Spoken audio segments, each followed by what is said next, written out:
আমার চোখ দিয়ে দেখে আসছি, চোখ দিয়ে দেখে আসছি। পৃথিবীর বহু দেশ আল্লাহ দেখাইছেন, 4টি মহাদেশের অন্তত অর্ধ 17 বেশি দেশ আল্লাহ দেখাইছেন, আলহামদুলিল্লাহ। মিশর যাওয়া হয়নি। গত বছর মিশর জামিউল আজহার থেকে দাওয়াত এলো, সম্মানজনক দাওয়াত পাইলাম, আলহামদুলিল্লাহ। জামিউল আজহার বিশ্ববিদ্যালয়ের ছাত্র ছাত্রীদের সংখ্যা 2.5 লক্ষ। হাজারো সভ্যতার লালন ভূমি মিশর। যখন প্লেনে গিয়ে নামলাম, এয়ারপোর্টে নামার পর দেখি বিশাল সাইনবোর্ড, লেখা আছে উদখুলুল মিসরা ইনশাআল্লাহু আমিনিন। সূরা ইউসুফ। মিশরে প্রবেশ করো, আল্লাহ চাইলে নিরাপত্তা প্রদান করা হবে, নিরাপত্তায় থাকবা। কোরআনে কারীমের আয়াত।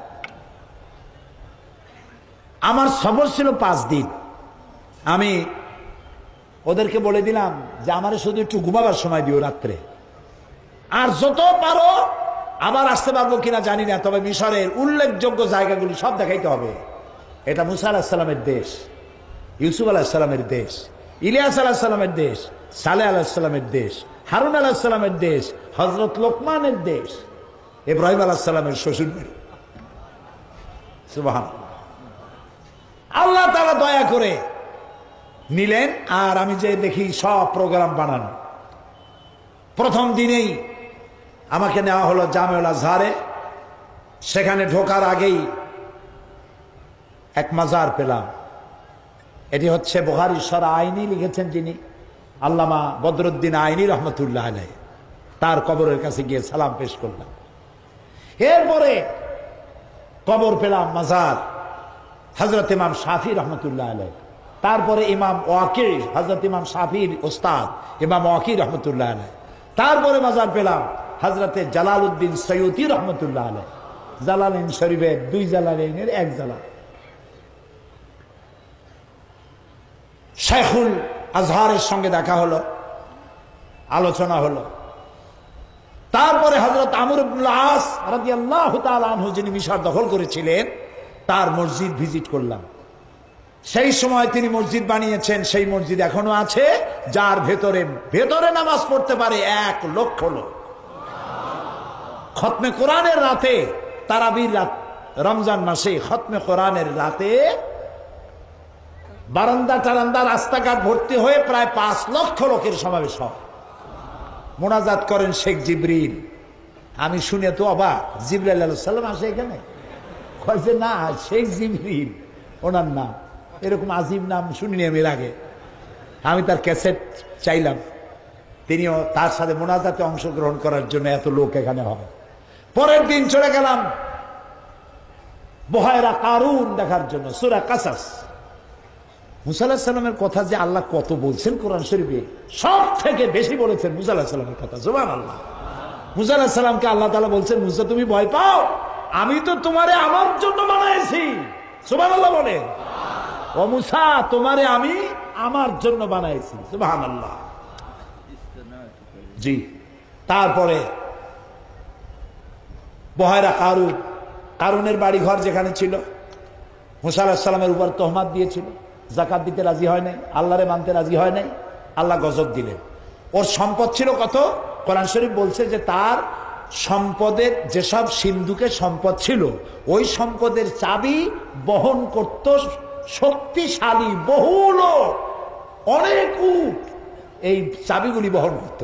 আর সম্পদ ছিল যে এরিয়া নিয়া, সেটা ছিল 54,000 একর জমিন। 54,000 একর। এই 54,000 একর জমিন আল্লাহ তাআলা গজব দিলেন, ধসাই দিলেন। সেইখানে গিয়ে দাঁড়ালাম, আল্লাহর গজবের নিদর্শন দেখলাম।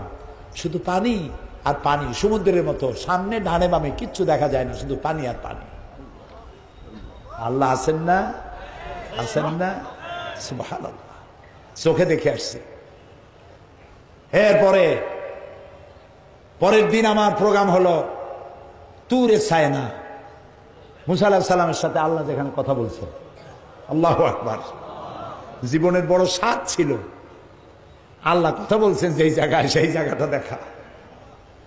আল্লাহ দয়া করে নিয়ে গেলেন। এটা কায়রো থেকে প্রায় 500 কিলোমিটার দূরে। সকালবেলায় নাস্তা করি, নাস্তা সাথে নিয়ে রওনা করলাম সুয়েজ খালের তলা দিয়া। জোহরের রক্তে পৌঁছে গেছি তুরে সাইনা। সাইন দেখা গেল তুরে সাইনা শুরু হয়েছে। আমার মনে পড়ল মুসা আলাইহিস সালাম যখন মাদায়েন থেকে ফিরেছিলেন 10 বছর পর, শোয়েব আলাইহিস সালামের মেয়েকে বিয়ে করলেন। লম্বা ঘটনা, গল্প না, কোরআন। গল্প, কোরআন। বউ বাচ্চা নিয়ে এসেছেন, রাতের বেলায় পথ হারায় ফেলেছেন। তুরে সাইনায় এসে পথ হারায় ফেলেছেন। প্রচন্ড ঠান্ডা, যাবেন কই? হঠাৎ দেখলেন দূরে একটা গাছে আগুন জ্বলে। ফাকাল লিআহলিহিম কুসু ইন্নী আনাস্তু নারান লাআল্লি আতিকুম মিনহা বিকাবাসিন আও আজিদু আলান নারি হুদা। পরিবারকে বলল, তোমরা এখানে বসো, ওই যে আগুন দেখা যায়, আমি আগুনের কাছে যাই, ওখান থেকে যদি আগুন পাই তাহলে আগুন নিয়ে আসবো, আগুন সামনে নিয়ে তোমরা শীত নিবারণ করতে পারবা, অথবা এই আগুনের সাহায্যে আমরা কোনো রাস্তা পেয়ে যাবো।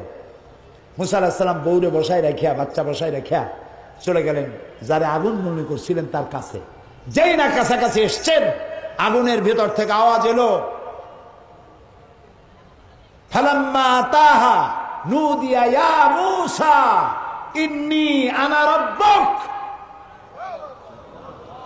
ও মূসা, এটা আগুন টাগুন কিছু না, আমি তোমার আল্লাহ। আল্লাহু আকবার। ফাখলা'না আলাইক, জুতা খোলো, জুতা খোলো। ইন্নাকা বিল ওয়াদিল মুকাদ্দাসি তুওয়া, তুমি পবিত্র ওয়াদিতে আসছো। দুই পাহাড়ের মাঝখানে ঢালু জায়গাকে আরবিতে ওয়াদি বলা হয়, বাংলায় উপত্যকা বলা হয়। আমরা জুতো আগেই খুলে ফেলাইছি, আয়াত মনে পড়ছে। ফাখলা'না আলাইক, জুতা খোলো, পবিত্র ওয়াদিতে আসছো। মুসা আলাইহিস সালাম কাছে চলে গেলেন।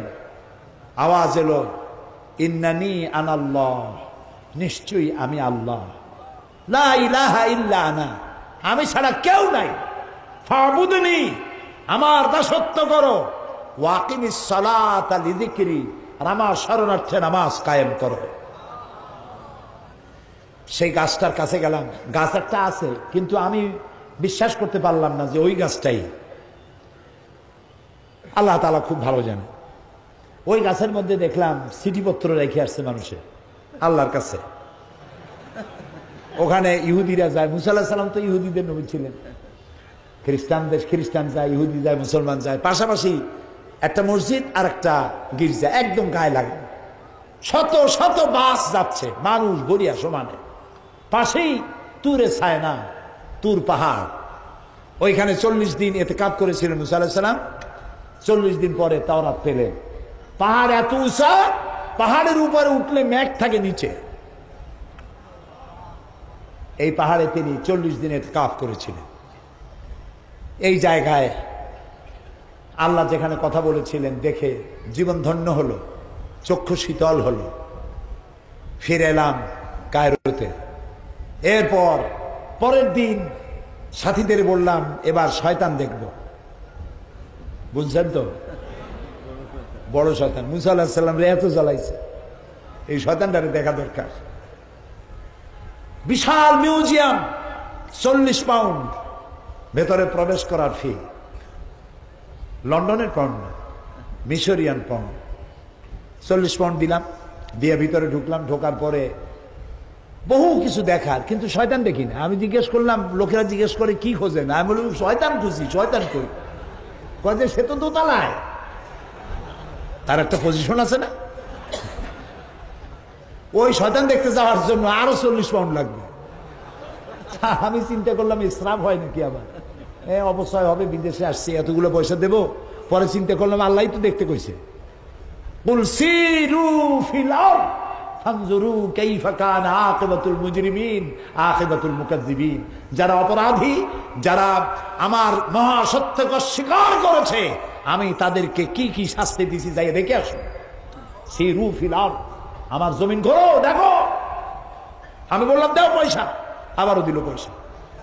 দোতলায় উঠা দেখি শয়তান চিতই শুয়ে আছে, গ্লাসের বক্সের মধ্যে 3500 বছর আগের লাশ। ৩,৫০০ বছর আগের লাশ। মাথায় এখনো চুল আছে, পেছনের দিকটা দাঁত আছে ২-১টা, হাতের কয়েকটা নখ আছে, পায়েরও কয়েকটা নখ আছে, চোখ দেখা যায়। চিন্তা করলাম শয়তান তো জীবনে দেখি নাই, শয়তান যদি দেখতাম মনে হয় এইরকম বোধহয় শয়তান হবে। কত রূঢ়, কত হিংস্র, কত দুর্ধর্ষ, কি মারাত্মক নিষ্ঠুর লোক ছিল। সমস্ত বনি ইসরায়েলের ছেলেগুলিকে সব মেরে ফেলেছে, মুসা আলাইহিস সালামের হইতে দেবে না। আর আল্লাহ মুসাকে পাঠাবে। কার প্ল্যান কার্যকরী হবে? আল্লাহর প্ল্যান কার্যকরী হলো।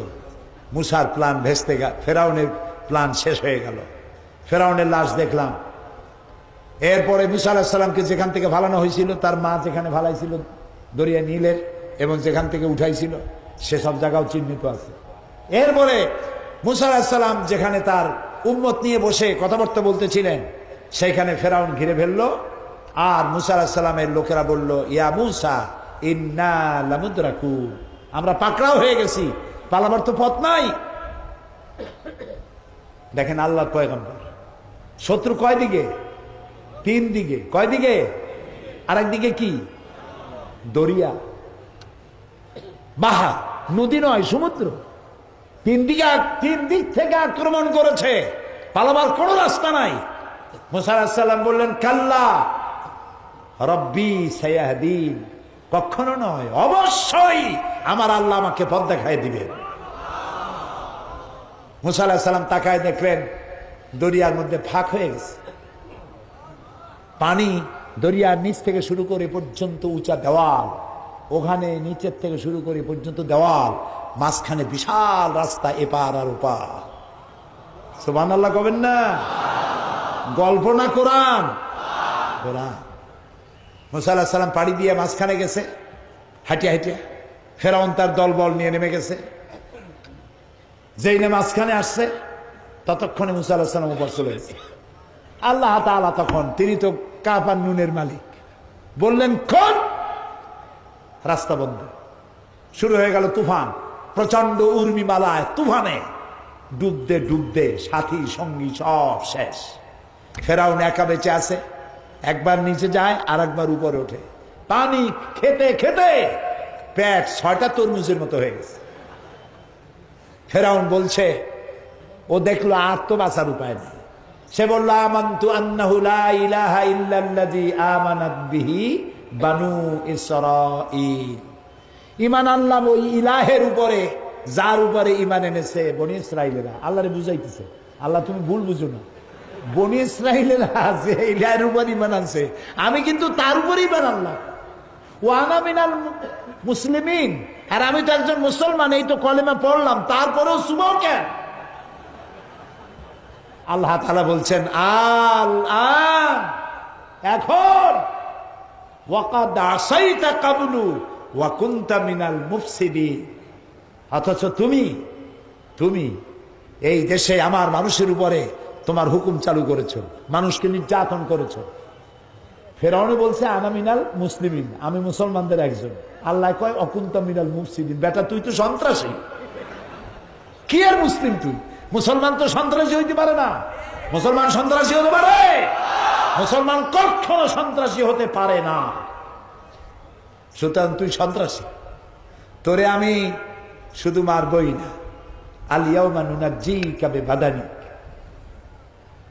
শুধু মারবই না, তোর মৃত্যুর পরে পানি তোর বডিকে বাঁচাবে না, জলচর প্রাণী তোর শরীর খাবে না, মাটিতে পচবে না, গলবে না, আমি তোর শরীরকে শুটকি বানাইয়া রাখবো কিয়ামত পর্যন্ত।